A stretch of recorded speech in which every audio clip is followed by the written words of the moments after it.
Hello, and welcome to Stories in Stone, the Civil War Circle of Center Street Cemetery.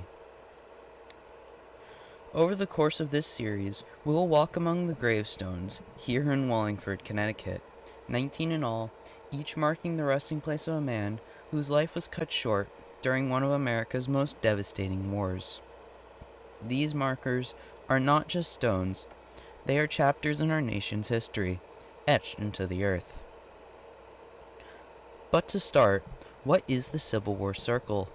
The Civil War Circle is a historical site located at Center Street Cemetery in Wallingford, Connecticut. It was built as a way to honor some of the soldiers who died in the Civil War who were also Wallingford residents. On today's episode, we'll be talking about John Boughton.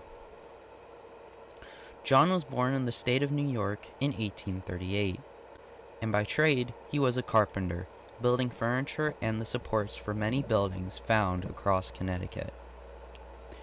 John was also married to a woman by the name of Mary A. Boughton.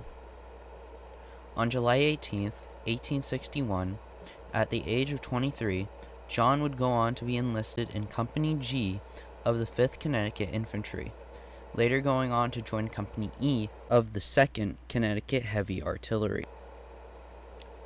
Though John was not a general or a famous officer, as he began as a private and ended as a corporal, his service, however, was no less vital, as thousands of men like him carried the war on their shoulders. But sadly, as war goes on, so does the number of lives it takes, and on October 20th, 1864, John would go on to die due to complications from a leg amputation that happened while on the battlefield. Here in Center Street Cemetery, his sacrifice is remembered. The stone is worn, but his name still endures, standing as a testimony to the many young Americans who served their country to protect their freedom for all who set foot on this great land.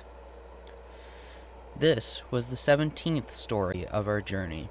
In the episodes to come, we will uncover 18 more lives, each with its own path, its own sacrifice, and its own reminder that the Civil War is fought not just on distant battlefields, but also in the hearts and families of towns like Wallingford. Thank you for watching.